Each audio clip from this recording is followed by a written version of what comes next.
Welcome, John. How you doing? Hey, Randy, what's going on, brother? How you doing? Excellent, thank you. Crazy game last night, huh? Watching Yeah, Brady is just it's painful, but it's beautiful because I wish he was back on the Patriots. I do, because watching what is happening to the Patriots now was painful. But man, watching him do the 2-minute drill is just a thing of beauty. It's just absolutely insane. because I was going to go to sleep. I'm like, watch, this guy's going to Can't count him out, man. do it. Can't count him out. I think the Atlanta game was the one where everybody, even haters, were like, okay, I don't know what to say at this point. 28-3 at halftime, going into the third quarter, he comes back on that. Like you can't deny it at this point.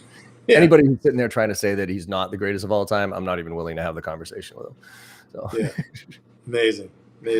But fortunately, we got the Celtics and Bruins doing well. yeah, So killing it. Yeah, right. Tatum's they're talking about Tatum being the top in the league right now.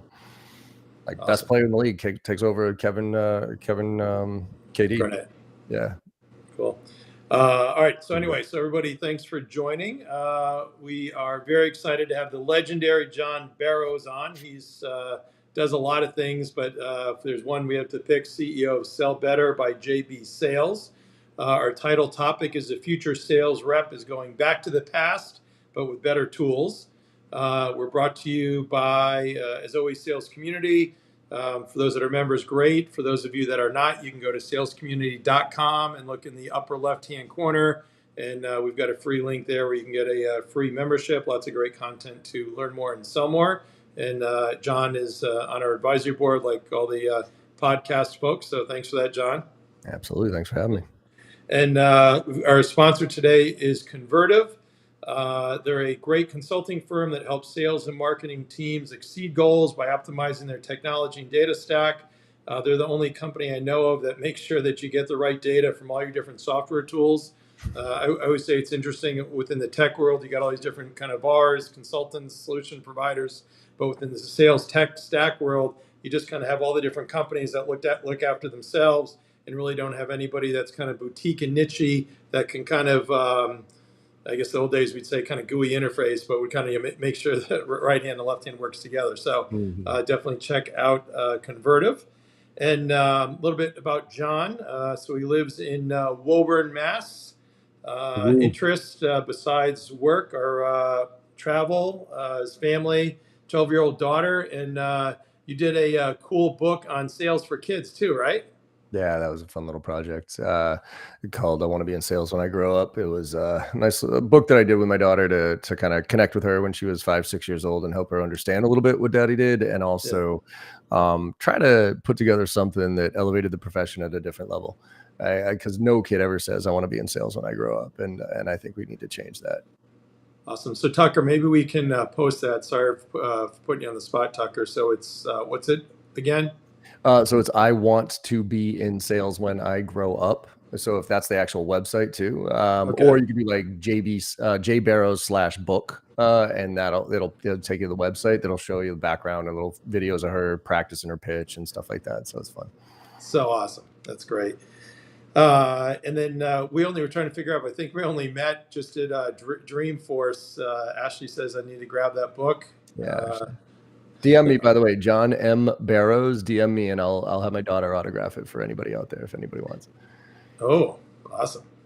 All right, Tucker, hopefully you're catching up with all that. So anyway, we just met, 2-3 months ago at Dreamforce. I was definitely immediately impressed with him in all ways. Don't know how I missed him, but I think we've got very similar beliefs, for better or for worse. But definitely great knowledge, has a huge following, does so much to help sales professionals improve, so they sell more. I love going through all the different podcasts, and it's probably the epitome of, I might be old school, but and just all kinds of sales basics that somehow today is kind of new age, and it's, kind of all the stuff that all the top performers have been doing forever. So, and again, just a real nice, authentic person. And I got a couple other intro comments. So from Max and Scott, who used to be at Outreach, now GTM Fund, where you're an LP in there, I think, too, right? Yeah, so we're both LPs. So I don't know what the advertising rules are, but awesome. It's probably one of the few venture capital funds that goes after earlier stage companies, kind of go-to-market centric. A whole bunch of great LPs as well that participate. So feel free to check them out.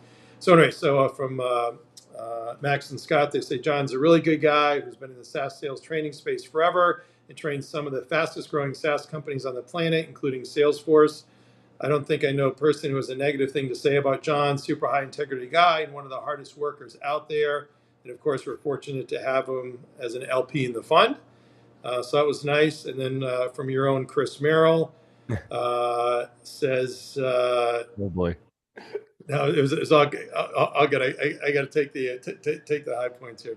Be good here, but basically, in a great side is 40 years. You've not missed an opportunity to send a card or gift every holiday, birthday, or life event. He's without peer the most thoughtful and giving person I know, which he needs to offset his trucker mouth. So hopefully, we can experience some of the trucker mouth later on. Favorite beer is Coors Light, and favorite show is Miami CSI. No, those are literally my three least favorite things are Coors Light, Okay. So I got set up there. Yeah, David Caruso, Coors Light, and mosquitoes are my three least favorite things. And so, yeah. All right. Okay. I've known Chris since I was 5 years old. He's my chief growth officer, and he knows where all the bodies are buried. So there you go. All right. Sounds good. Anyway, so if we jump in here, so if we talk more, obviously impressive professional background. So if you can give us kind of a quick run, and I think your first job was at Black & Decker in 1998, and then Xerox. Yeah, I got the Xerox indoctrinated. I mean, I kind of fell into sales just like everybody else. You know, I grew up here in Boston, went down to Maryland, drank my way through 4 years of college. Got my degree in marketing because I didn't know what I wanted to be. Fell into sales with DeWalt. So Black & Decker recruits heavily out of Maryland. Yep. And so DeWalt was their first thing. And I drove around giving away free tools to construction workers, which was cool. Then I went to Xerox. That's where I got my actual formal sales education with the Xerox Academy and everything else. Sold to state and local governments too. So you talk about selling a commodity, right? Then started a company doing IT services with Chris. Actually, Chris is the one who started it. I jumped on board to run sales and marketing. I was 23, didn't know what I wanted to, didn't know anything. So took every training, Sandler, Miller Heiman, Taz, Spin, you name it. Came across Basho, which was a really cool company here in Boston. That was a training by Jeff Hoffman, and loved it because it was super tactical. Used it to help grow Thrive Up. We ended up being the fastest growing company in Massachusetts for a few years in a row. Sold off to Staples. Staples came and bought us, and then they fired me because I'm not a corporate guy and my trucker mouth kind of got in the way. And then went and joined Basho, not because I wanted to be a trainer. I actually don't like most trainers. Most trainers are either failed sales professionals or professional presenters. But Basho had an interesting model where you had to be a sales rep first to sell so you could train. So practice what you preach. Joined them. They screwed it up. I took it over. So back in 2008, new CEO came in, tanked the company, fired us all, went all in on software. I scooped it up, ran professional services, and been off my own now for about 5 or 6 years with some cool ass company. No, actually about 9 years now. And I'm working with like Salesforce, LinkedIn, Box, Dropbox, Okta, Google, Amazon, training most of their sales teams on, with a highlight on prospecting. But we also do negotiations, objection handling, closing, all that fun stuff. So having a good time doing it. Awesome. And Ashby chimes in. That was my first job too, but with a better brand, Milwaukee. Please. Yeah, maybe your skill saws are all right, but your cordless shit sucks. So there you go. I don't know if they had cordless back then, but anyway. They did. That was when they first came out with it. So I was that was like right in 98, 99 is when they started with the 12 volt, 18 volt batteries, and that just took everybody by storm. So awesome. So most of the time I have CROs here talking about go-to-market and sales, which obviously you know a lot about, but just would be curious with your Sales Better by JB Sales, kind of, how do you guys sell? Well, using our stuff. I mean, I do not allow my team to sell without using. I can't stand trainers that don't use their own stuff when they're selling. I mean, it's weird to even experience that. So yeah, we use our own techniques. We do everything. I mean, obviously in other people's stuff too. I mean, there's no one right answer in sales anymore. So we try to keep up to date with all the tools and technologies and different things out there. But to your point, when you kick this thing off, a lot about sales is the fundamentals and doing them right, but also doing them consistently right. Anybody can have a good quarter. Anybody can have a good month, but can you have a good year? Can you have a good career? And the fundamentals are the ones that will get you there for that. So we try to focus on the fundamentals and always keep testing new things, trying out new approaches, all that stuff. Oh, awesome. And then are you mostly selling into tech or what industries? Yeah, for the most part. I mean, when I started this and went off on my own, the Bash Show clients, we kind of divvied up, and Salesforce was on there. This was back in 2008, before it was like really Salesforce. And I just knew kind of least path of resistance. Also, I never started this company because I wanted to build a company. I started this company because I didn't want a boss, period. And so, when I looked at Salesforce, I said, well, if I get them as I for some reason back then I had just a gut feel that they were the rocket ship compared to all the others. Yeah. And I said, you know what? Let me focus on them. Let me basically bend over backwards to do whatever they are asking me to do within reason. Um, and get them as my marquee client. Because I felt like if I could get them as my marquee client, then pretty much every other SaaS business would be like shooting fish in the barrel. And that's pretty much what happened. So yes, we have a high concentration in SaaS and kind of that predictable revenue model type of sales org. But that doesn't mean this is SaaS training. It's just the places we play. Yeah.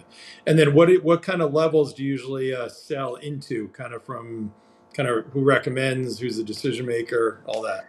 Yeah, I mean, it's different, right? Because it depends on what you sell and who you sell to. But for us, we used to be pure top-down players, like go straight to the C-suite, and whether it's an old school veto letter, right, back in the day, or these days, an email that goes right up top and aligns with some corporate initiatives and that type of stuff. About 5 or 6 years ago, I started seeing some tech that was, the C-suite was starting to get littered with templated emails that kind of followed a similar format and all this other stuff. And so that pure generic top-down approach is actually a little bit lazy these days. So if I go to the CEO and I say, hey, I was doing some research and I saw this stuff, and this is what we do, and I was wondering who's the best person to speak with about this. It's like, dipshit, can't you use LinkedIn?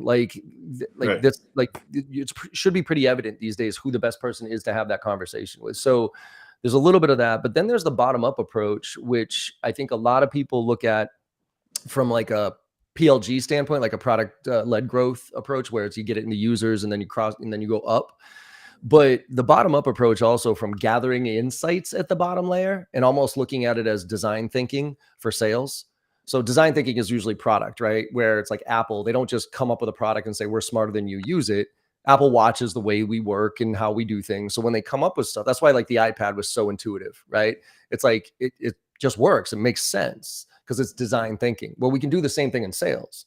So for instance, like if you want to sell to Walmart, for instance, go to Walmart, sign up, like walk the floor, sign up for their newsletter, do a self-checkout, return something, like experience what it's like to be a customer, and then look for the gaps and then create your hypothesis on going up to the C-suite now with some real intel. And I think we can do that with the AE BDR model that we're in.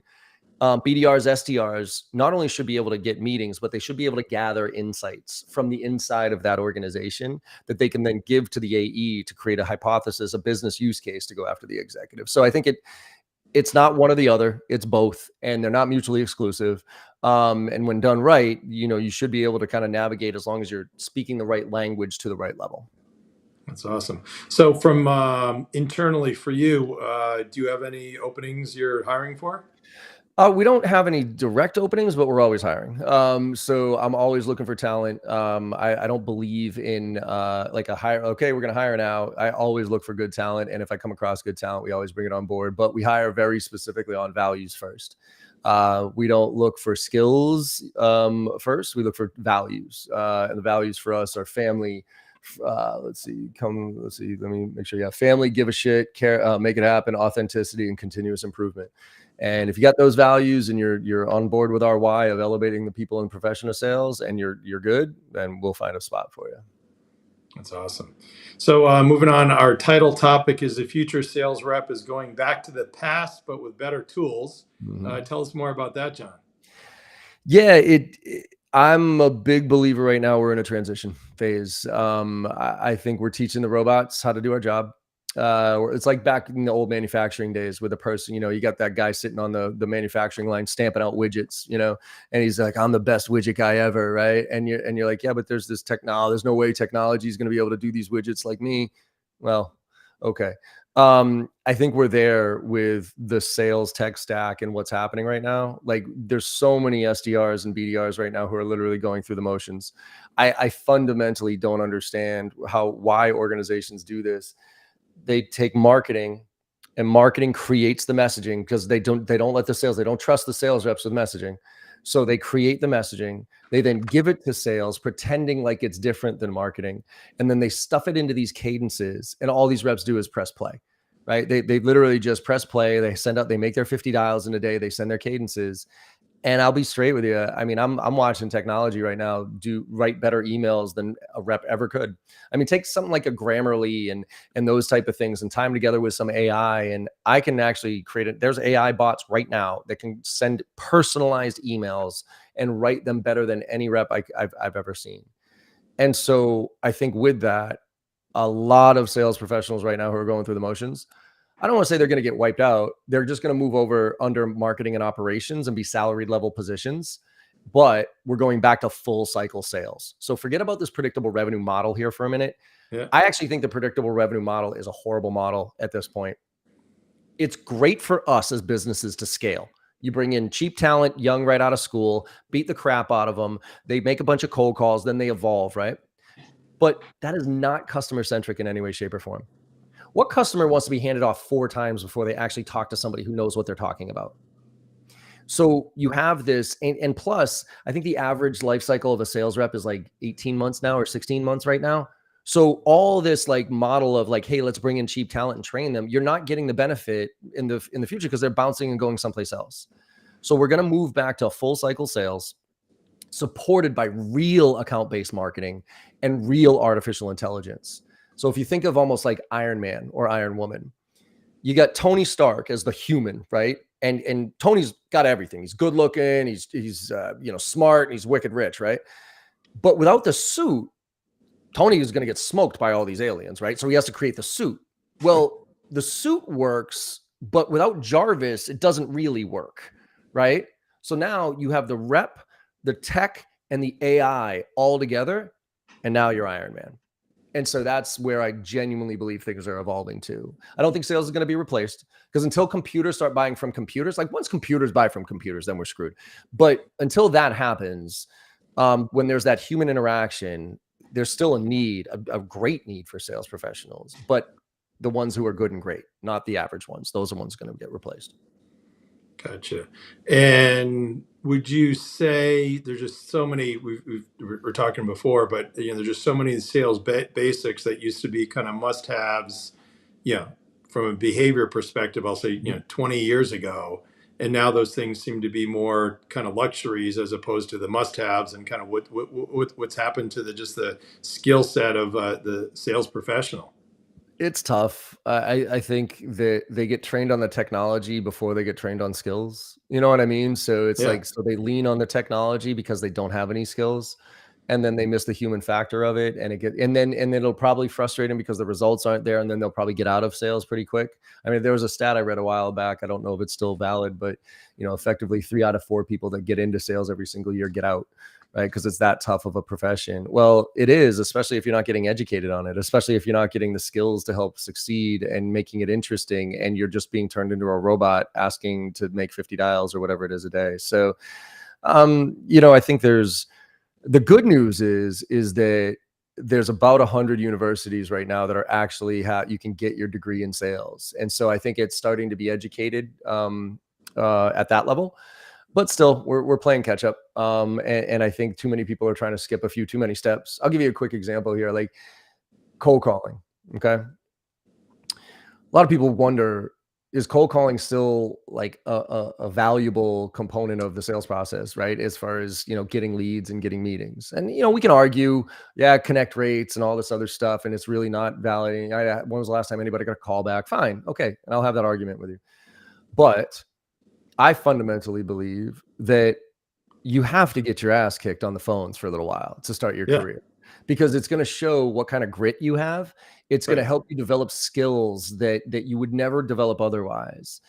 And it's like Neil deGrasse. So it was funny. I kind of crap on higher education these days because I think it's just a scam to, go and get $200,000 of debt and get a $40,000 a year job.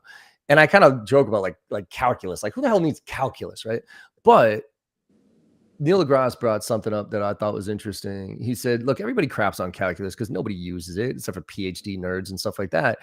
But it's not calculus. It's the process of figuring out calculus that rewires your brain to help you learn things better in the future. And when he said that, I was like, ooh, damn it, that makes sense. Yeah. It's the same thing for cold calling for me. Like, do I think cold calling is effective? No. Do I think it's an important part of the process? Yeah. But do I think it's a critical part of a sales rep's evolution into what a sales professional should be? Absolutely.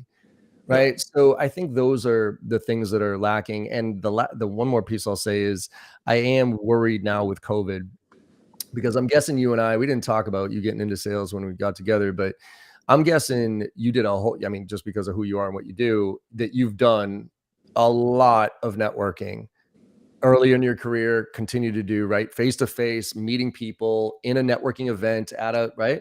Doing a lot of that.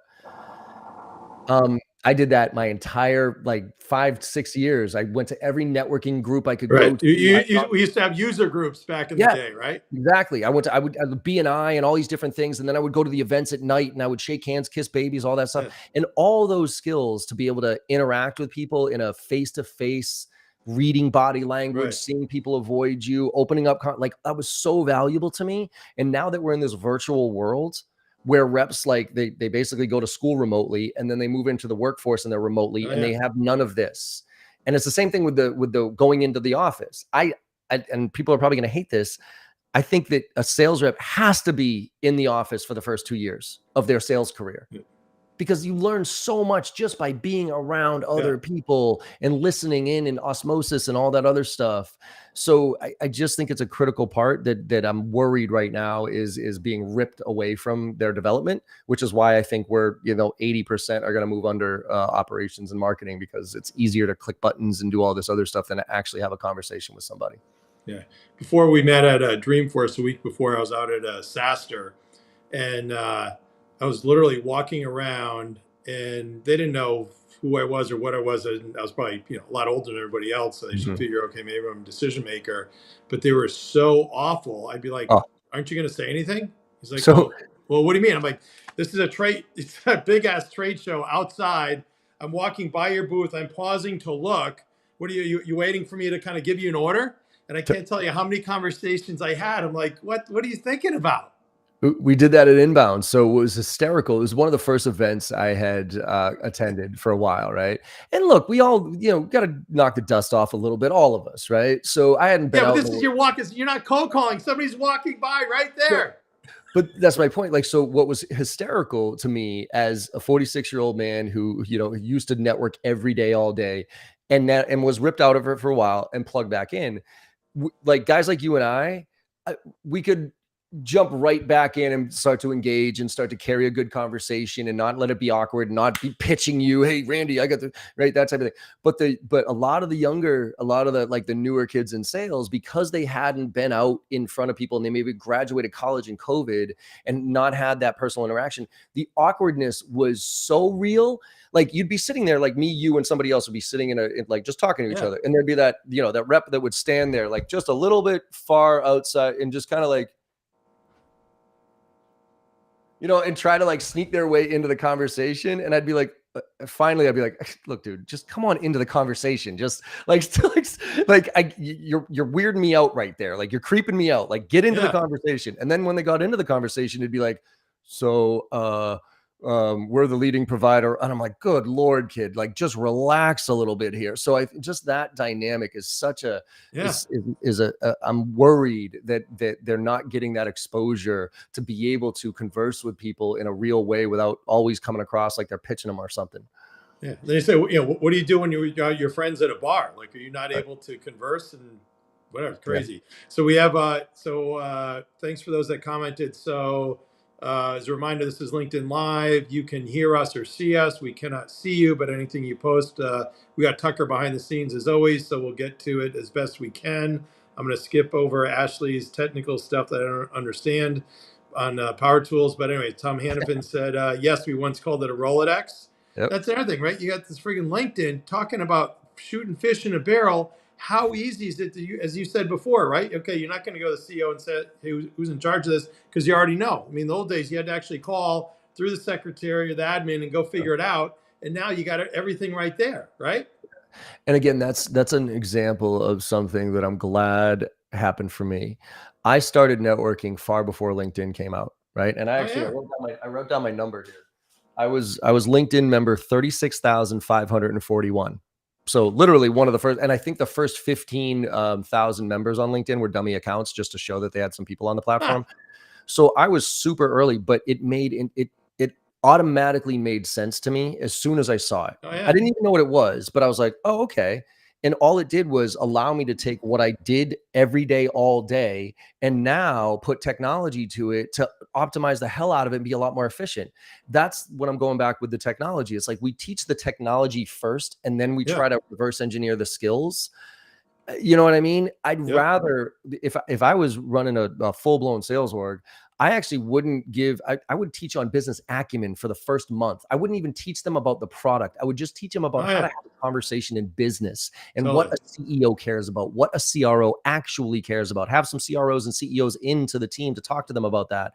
Then I would give them some basic sales skills, and then I would give them the product knowledge and territory and no tech. Literally not one tech. Maybe I'll give you LinkedIn, but I'm not going to give you Sales Loft. I'm not going to give you Outreach. I'm not going to give you Gong. I'm not going to give you Zoom Info. I'm going to give you LinkedIn Sales Navigator. And then I'm going to see you sell. And I'm going to watch Yeah. you do this. And then as you refine your abilities, then I'll layer on the technology so you can start to expedite it. But without the foundational knowledge of all this, it all falls apart. And one quick story. Morgan Ingram used to work for me. And when he first started, he was a 25-year-old kid. He was an SDR, great SDR too. And we got, came on board and I put together this model and we came up with cadences and all this other stuff. And he was great at it. But what happened was his results just kind of plateaued. And he came to me one time. He's like, John, I'm a little confused. I feel like I'm doing all the right stuff here, but I'm just not getting the results that I was expecting to get based on all the work that we put together. And I said, Morgan, your results aren't going to change until something does. And he goes, what is it? I go, until you start giving a shit. And he was like, what? I was like, until you start caring, What? like genuinely. I go, look, I know you care about your job and I know you care about working here and all that stuff, but until you genuinely start caring about that person on the other end of that phone or the under end of that email and thinking of more than a number, and actually as a person who wakes up in the morning, has challenges, gets yelled at by their boss, until you start thinking of them in that regard, your results aren't going to change. And that's what I think the technology is ripping away from us. It's disconnecting us from Oh, the yeah. human being and the give a shit factor. And I can't do anything for you if you don't give a shit. I really can't. There's nothing I can do. Right? It's like you can lead a horse to water type of thing. But once you care, ooh, man, I'll give you as many techniques and tips and structures as you could possibly imagine to get to the level of unconscious competence. Right? Because that's like the goal, is to kind of get to the point where you don't need the techniques, you don't need that stuff, Yep. because you just are. And that's what the journey is. But I can't do anything for you until you get to that point. And I think the technology has taken that point away from a lot of people. Yeah, and yeah, it used to be still is or should be a numbers game, right? You do these behaviors, these activities. Here's the results. And I've got a lot of CRO friends who you can't really push on kind of the work ethic side of things anymore. Right. You got Oh to be God, kidding don't me. even get me started. Yeah, I mean, when I was doing training, I will say, I mean, this is me now sounding like my dad. The work ethic piece is a big concern. I get the whole work-life balance and work Yeah, isn't everything and all that other stuff. But people ask me, John, what's the secret to success, right? And it's easy. It's working your ass off. That's the secret to success. Like people say, work smart. Like, shut up. You got to work. Yeah, fine. Work smart, but you got to work your ass off to be successful in this game and in any game. So yeah, this whole, like, I would do trainings before COVID hit. I would do trainings and we usually do 8:30 to 4:30, right? No matter where we are in the world. And at around 4:30, what I'll do is between 4:30 to 5, I'll answer questions from the reps or whatever. And then I'll open up my laptop and check emails. And I'll usually bail out by 5:30 to go to the airport to the next training. I, I, I can't tell you the last time I've been in an office at 5:30 in the afternoon and had anyone be there. And I don't that level of mentality I that just doesn't don't get connect. it. That doesn't resonate with me. And I'm not talking COVID now, like, okay, everybody's home and all that other stuff. I'm literally talking when we were all at the office, the past 5 years, 5 o'clock bell rings, out of here. And I'm just like, how do you plan to be successful if you're watching the clock, if you're trying to get out? That means you don't love what you do. Yep. That's a sign, by the way. And I'm not saying you have to be overly passionate about everything you do, but if you're waiting until Friday, if you're a weekend warrior, if you can't wait till 5 o'clock, man, that means your life is rough. Because people talk about this work-life balance. I think that work-life balance is crap. Because by talking to me about work-life balance, what you're saying is you work and then you live. Yeah. And to me, you work about a third of your life, you sleep about a third of your life. So with that mentality, you're telling me you only live about a third of your life. That's pretty sad to me. To me, I look at work-life integration. Like when you love what you do, yes, it's still work, but it's not work. You know what I mean? It's not like punch the clock and good Lord, let me drone through my day and quiet quit and all that other crap. Like I really hope that COVID woke a lot of people up to take a step back and think to themselves, what's really important in my life, like what my values and those type of things, and then go look for companies and opportunities that marry up with those and stop just doing what you're supposed to do. I hope that, is one good thing that came out of COVID. Yeah. Dave Noor, who good friend, and I started off doing the podcast with, calls it, work-life blending. Mm-hmm. And lots of examples. But you and I can exchange notes over a weekend. I can't tell you how many clients I work with where I'll send an email on something that's important to the sales rep on like a Thursday, Friday, and then they respond kind of Monday, Tuesday, and the CEOs at all those companies will respond similarly right away.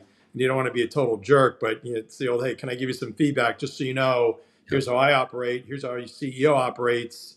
So you might want to amp it up or ramp it up.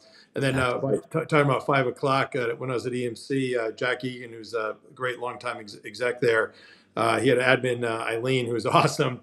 And we'd be in the bullpen. And if anybody would come close to leaving at 5, the joke was, Levi, there's a Levi jeans called 501. So it should be like, Levi 501, and nobody would dare, be anywhere near that. But God forbid anybody calls anybody out now. Hey, let me out. I just want to get to some of these comments here, Tucker, if we can.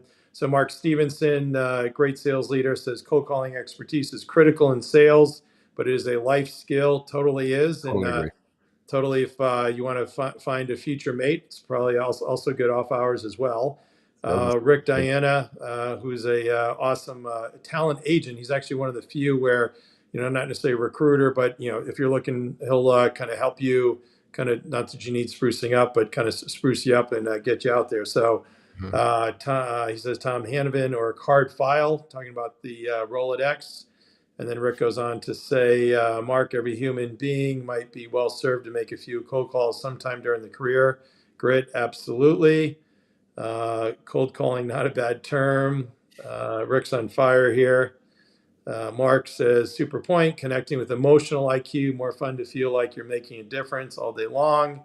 Yep. And then Tim jumps in and says, great podcast, 100% agreement on the people process versus tech first.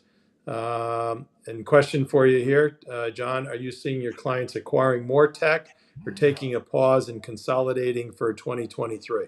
Consolidation.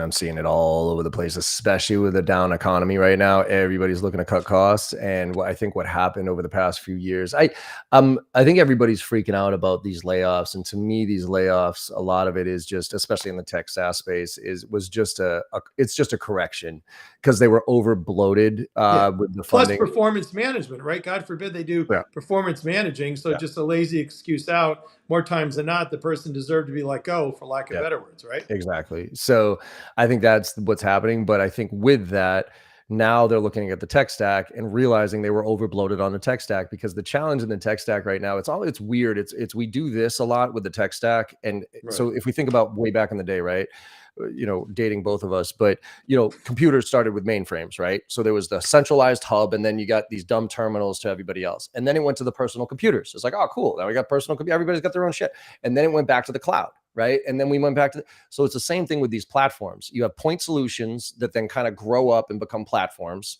right? And then those platforms cover some of it, but then you have point solutions that cover the stuff that doesn't, and then you go consolidated back to platforms, and then you do more point solutions and then platforms. So I think we're in a consolidation to a platform play right now. So if you are not a must-have, if you do not show direct impact on revenue, or savings or cost, whatever it is, that you're getting cut. Because the challenge right now is, a lot of these platforms like the Sales Loft, the Outreaches, those type, like Salesforce was the first platform, right? I mean, Right. this conversation. Then now we're layered on top Sales Loft and Outreach, and those companies are basically saying, don't use Salesforce, don't log into Salesforce. You can stay on us. You can use Salesforce as the record of way to keep all the records and stuff, but play within our stack. And then you have like SalesLoft doing stuff like conversation intelligence and these type of things. Now, call recording. Now, Gong, for instance, I'll give you an example. I love Gong. I think Gong's fantastic, but it's, and I know it's elongating through the full cycle, but Gong is a call recorder. It's great at it, and it's not 10 times better than most of the other solutions out there. But if I have a platform that already does call recording and it's 70% as good as Gong, do I really need to invest in Gong? So anything that's not being adopted right now, and if you look at usage metrics, anything that is like below 80% usage metric right now in your app is, if I was a customer success person, I would be combing through all of our clients and finding, how do I increase adoption? How do I get the reps to use this stuff? Because whenever this renewal is coming up, we're getting cut if we're not in the 80% range. Totally. And in Gong's defense, they similarly are doing things in the forecasting side, the sales that's why I'm saying they're enablement side. expanding to a platform, right? So now you're going to see SalesLoft and Outreach tried that. Now Gong's going to layer on top of that and try to kind of take over that stack. And then they're going to have to acquire a bunch of stuff. So everybody's evolving, but it's all right now. It's consolidation over point solutions all day, every day. Yeah. And I'll give Tim a commercial. He's from our sponsor today, Convertive. And a lot what they can help with is figure out, it's just not just the tools, but kind of what's the data that you really need and want. So as opposed to tool-based decision, kind of what is it that the CRO or the decision or the reps need, and kind of how do you create that? So thanks for that, Tim. And Rick asks how to carry a conversation, be scripted, but always lay down scripts so thick. Know your audience and your environment. In other words, would you say the same thing to a CIO in a bar that you might say in his conference room? Yeah, I mean, I think you got to be a chameleon. You gotta understand how to relate to almost anybody and anywhere. And scripts, as much as I'll give you my opinion on scripts. I used to be adamant against them, but I understand their purpose, especially when you're a brand new kid in sales and you don't know what you're talking about. A script is healthy because it just gives you something to say. But the point of a script, I think, is to get you started. And then if you can't make that script your own very, very soon, then I don't see what the point is, right? So that's the idea. So I like structure. Like what we train a lot on is not necessarily scripts, but structure, because we can play within this structure. And here's my little analogy for how the generational divide can work together too. I wrote a blog post on this a while ago called Why the Gen Xer Hired a Millennial and How We Work Together. And it was me and Morgan. And here's the deal. You and I, when we were growing up, I almost guarantee when you were growing up, if you were a kid and you were bored, your mom just kicked you out of the house and like, just go play. You know what I mean? And just be back by dinner. Don't burn anything down. Don't break anything. Right. So it was just like, it was one of those, like, go figure it out. So you and I, we'd run around, we'd break things, we'd burn stuff down, whatever it is, we'd be back by dinner and be fine. Now, my daughter, and I'm going to, she's 12. I see it even with us. Every minute of a kid's life is structured. So you have school from this hour to this hour. Then you have soccer practice from this hour to this hour. Then you have your iPad for 30 minutes. Then you have homework for 2 hours. Then you have this. So literally, and by the way, they're all taught to the test. So MCAS, all that stuff. So now you take a kid who has been structured their entire life and taught to the test. Yeah. You put them into the real world to get a job. And then you have some jackass manager like me who says, all right, figure it out. They look at you sideways like, what are you talking about? Figure it out. Tell me what to do. And then the reaction for somebody like me or somebody like you is, well, you don't know what to do? I'm going to tell you exactly what to do. Here's a script. Here's a template.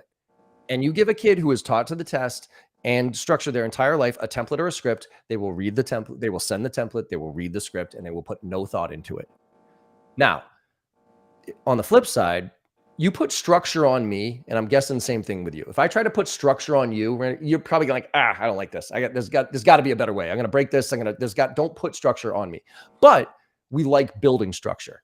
Like I love building structure.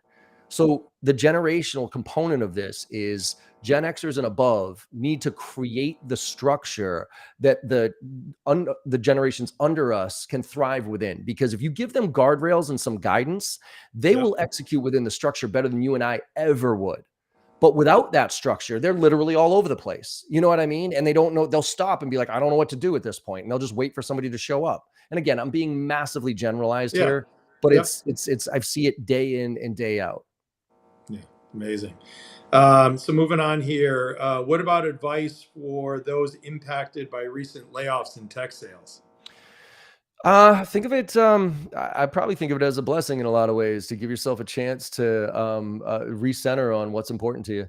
It's like, you ever seen the Up in the Air? You ever seen the George Clooney Up in the Air? You ever seen that movie? Remember when he's firing people, and he asked that one guy who's, I think he's like the State Farm insurance guy now, and he's like, hey, how much did they pay you to first give up on your dreams? And he sits there and he's like, $35,000 a year.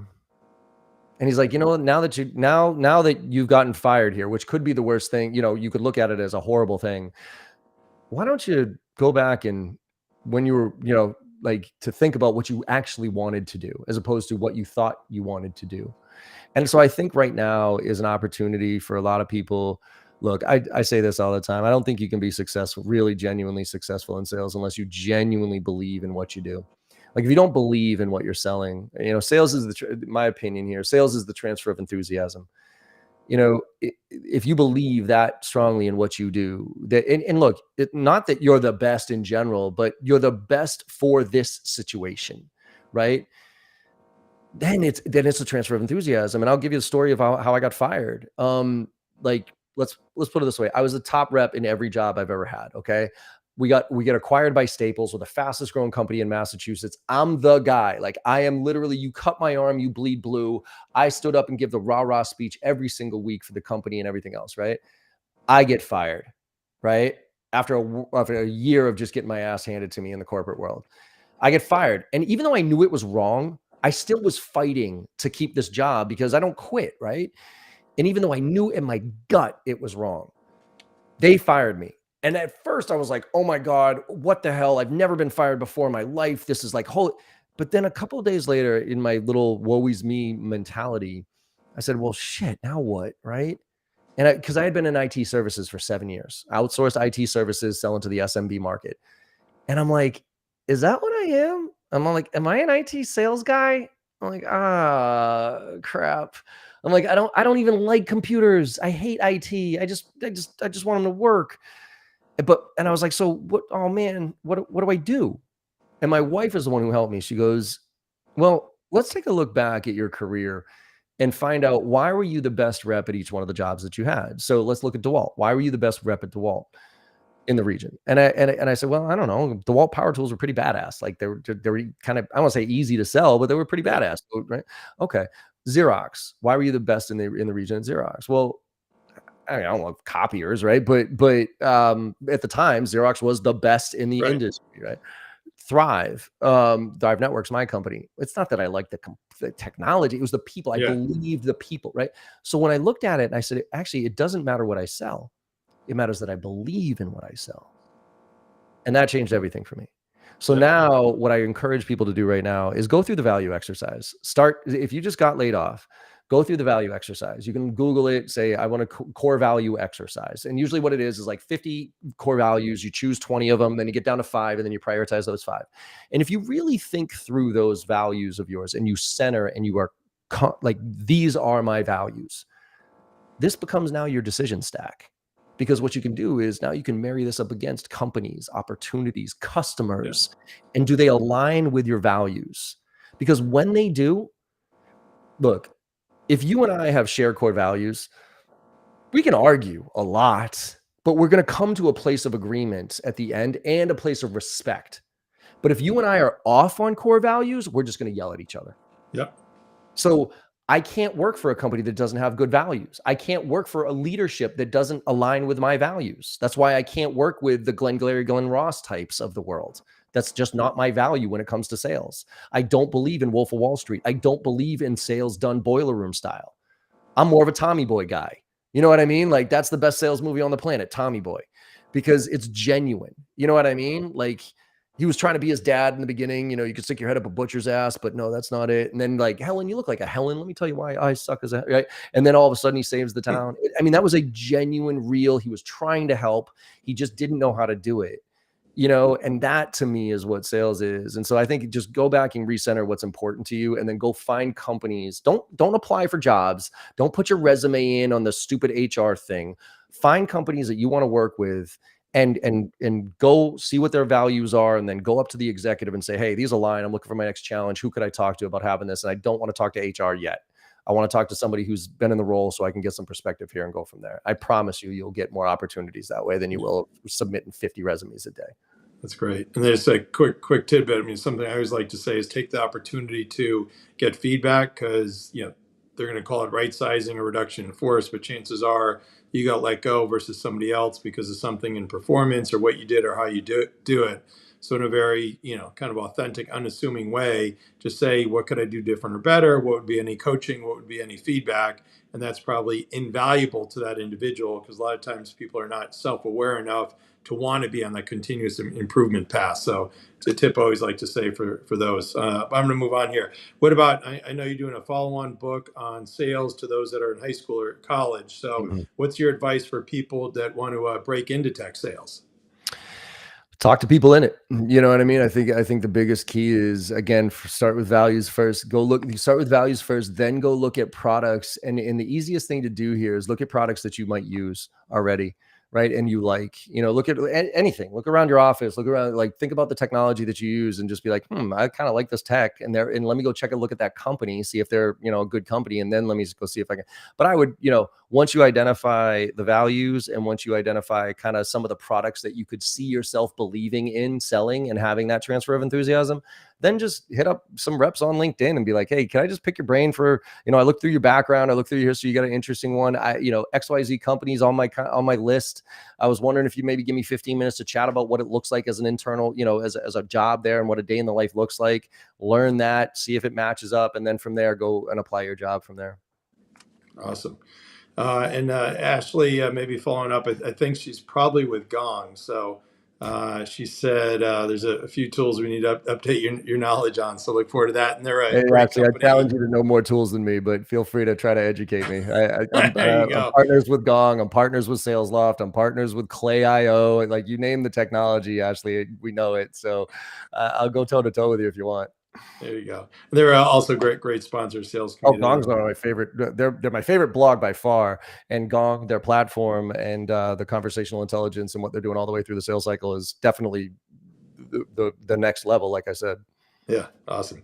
Now, what about, I know a lot of topics you're passionate about, but what about talking about how your personal brand means more than ever? Yeah, that I'm talking about. And maybe we're going to be limited on time, so maybe we'll get the kind of cliff notes. Yeah, this is, I mean, especially for people who've been laid off right now. If you have a personal brand, you have a 10 times larger opportunity than if you have no brand at all. So building your brand and getting out there and sharing, and I'll give you one hack on a personal brand building thing. Go find the 5 thought leaders in your space that are blogging and posting. Go follow them on LinkedIn or whatever, consume their content in order to learn, okay? Not to share, not to post, whatever, to learn first. When you learn something, which is continuous improvement to your skills, when you learn something, then share it on social with your context. So, hey, really interesting article by Randy here. Some of my key takeaways were blah, blah, blah. What do you all think? Post. Now, if somebody reads your post, Randy, because I shared it with my context, and they get value out of it, they thank me. They don't thank you. They don't thanks Randy for writing the article. They say, thanks John for sharing that article. So if you focus on learning first, of your craft, and that's the primary goal, and then you share when you learn with your context, you will build your brand, you will have people paying attention to you, and you will have people looking at you as more than just a little sales rep trying to get your quarterly target fucking hit. Totally. What about your perspective on how the value of relationships have changed over the years in sales? Yeah, big topic here, this one, but I'll boil it down into relationships. The value of relationships have gone from golfing and, steak dinners to value, period. I have plenty of friends who, like, I think I told the story to you when we talked. Like, I have a financial advisor who is a friend of my wife's, right, growing up, and it's her partner, and they manage all our cash. And then I got my other guy who does all my insurance stuff. And this guy, once a year, hey, what's up, John? Here's what the numbers. We made some money. We lost some money. He shows me some graphs I knew nothing about, right? This guy brings value all the time. Hey, John, even stuff he can't do. He's like, hey, have you thought of this? Have you thought of this? Have you thought of this? I'm like, oh, no. And then I'll bring that to this guy. This guy I gave one last chance to actually bring value to me. And then he did the same thing a few years back. Hey, John, let's catch up. And I said, cool, I'm going to actually now this guy, my insurance guy, can actually sell financial services stuff. So I'm going to take my money from you and give it to him. So if you think of that, this guy was a friend, literally, is still a friend. Yeah. My wife grew up with his partner. Relationship, bullshit. I wasn't getting any value out of that relationship. I was getting value out of this relationship, even though he couldn't do anything for me with the stuff he was sharing with me. So when he was, I moved everything to him. So value is time, my time. You golf 5 hours to sit on a golf course? No, not at this stage of my life. Can you bring 5 hours of value to me? When I was 22 and couldn't afford it, yeah, okay, that was value. Now, 46 years old, me playing golf with you. Are you more important? My question to people who ask me that, are you more important than my daughter? No, the answer is easy on that one. So can we just do this 15 minutes on the phone? You can tell me what you're looking for. I can tell you I don't have, whatever it is, and we can call it a day. I'd rather have 3.5 hours of my life back than, spending it with you, quite frankly. Yeah. And that also ties into how hard can you push a client to close? Say if somebody has a deal now, they want to close by the end of December, right? Yep. Yeah, this is one where if you don't have that relationship already, you're kind of screwed. But the point on that one is the answer to how hard can you push is it is in direct proportion to how much it is in your best interest versus their best interest. If it is in their best interest because they got to close, because there's impact to their business if they don't do it. And by the way, here's the question to ask. We all do this. We all do the reverse timeline sale. Oh, you want this launched by January 1st? Great. Well, if you want it launched January 1st, then there's 2 weeks to do contract, 2 weeks to do onboarding, blah, blah, blah, blah, blah. So if you really want it, then you got to sign today, basically, right? We all do a good job at that. What I beg people to ask is this follow-up question, which is, if you don't know it already, which is, hey, happy to launch, okay, launch January 1st. That's great. Hey, Randy, just out of curiosity, what happens if you don't launch on January 1st? What's the impact to the business? Yep. If there is no answer to that question, do not forecast that opportunity. Because if there is a real answer with real impact, it's not just because they're going to miss out on the discount or they're going to stay with their existing vendor. No, what's the impact of that? Okay, cool. If there is, then guess what? You can and you should push as hard as you want because it's in their best interest. If it's just in your best interest because you got to close the end of the month, end of the quarter, end of the year, you're just a jackass sales rep. Good luck. Totally. And then that also ties in. I always like to say, to your point in terms of what the value is, but if you bumped into the CFO and you got 30 seconds, what are you going to say? Yep. If you don't have things that are going to resonate with him or her around, or him or them, with revenue, cost savings, competitive advantage, kind of real business issues, you definitely have nothing. And then another topic I know you're passionate about is just that you kind of follow-up recap letters. So to your point of the reverse timeline, but then putting that in writing and then making sure with that and all the other bits and pieces that need to go in there, making sure that they agree. And if they don't agree, then, it ain't going to happen, right? Google that, everybody. Google JBarrows favorite nugget, and you'll find it. It's called the summary email. After every conversation, Randy, you do a great job of this. And what I'll do is, hey, thanks so much for your time today. I really appreciate it. There's some next steps and action items. Before I go ahead and do all that, I'm going to briefly summarize what I was able to gain from our conversation today and send it over to a quick email. The key is you let them know it's coming and you ask them to respond, yes, it's accurate. Right. because if you don't get the response, there's no commitment there. So if you haven't done that, though, here's something, a very tactical thing that everybody listening can do. If you think you have a deal that's going to close by the end of the year and you haven't talked to them in a week or so, I beg you to retroactively go and send the summary email. Go back and be like, hey, Randy, I've been thinking about our, I know we haven't talked for about a week, but we're going to close by the end of the year. You told me it's great. I just was looking through my notes. I just want to kind of summarize where I see things at this point. Could you let me know if this stuff is still all accurate and if I'm missing anything? Current situation is this, timelines this, priorities of this, impact is this, whatever it is. If you get a response back, then you're in pretty good shape. If you're not, I'd be nervous. Yep, totally, all day long for sure. And then I'll plug my book. Tucker can maybe put the link on, but I've got several examples of things we talked about here: value selling, the recap note, how you do it, how you do executive notes. So you can go to salescommunity.com/book and check it out as well. Now, what about we only a couple minutes here? I know you got a hard stop, but what about everything we had talked about applies to sales reps for sure, kind of leaders, leading by example, things like that. What about maybe if you had two or three bits of advice for kind of CROs today? CROs, I mean, I think it's the customer. I don't think enough of us really, really listen to the voice of the customer. We take marketing's word for it. We take product marketing's word for it. If I was a CRO right now, I would be spending so much time with my customers and just listening about, hey, where's the value? What's the challenge? What are the risks to the business? How can we help in any way, shape, or form? You know what I mean? And really just listening from their perspective. Here's one last thing that I would recommend everybody do that aligns sales, marketing, and customer success, and a CRO should actually run this. Say your company goes after like a target, which is like CTOs in healthcare or something like that. Get 3 hours on the calendar the first Monday of every month. The first hour, get 3 customers who are CIOs in healthcare, existing customers. Do a Zoom session, Q&A. Hey, what's your day in the life look like? All these different things. How do you like to be communicated? Where's value? All that stuff. Then after that hour, do some research. CIOs, healthcare, priorities, challenges, 2023. And have teams break up and create cadences to that persona using what they just learned. And so you have teams of 5, right? And everybody rips a list of 20 accounts. So team 1 has 100 accounts that are going to go through cadence 1, cadence 2, cadence 3. Then execute.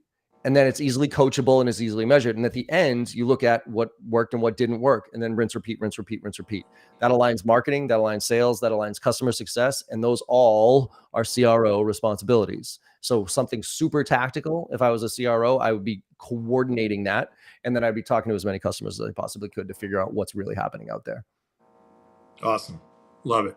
All right. Well, we didn't get to anywhere near what we were hoping to. Tucker put a good reminder on here. I just found out that in order to rank higher on podcasts, you have to go in the Apple app and you got to do a 5-star and put in a couple bullets. So anybody watching, if you can do that, that's great. Thank you so much. And John, you have been awesome, just like I knew you were. I knew you would be, I guess I'd say, but so many great nuggets. Everybody go, check them out. Just it's a lot of new stuff, but a lot of it's just timeless and just great reminders. Next week we have episode 104 on December 14th with Mandy Cole. So looking forward to that. And John, can't thank you enough. And Tucker, thanks for your help behind the scenes. Awesome. Thanks so much for having me. Happy selling.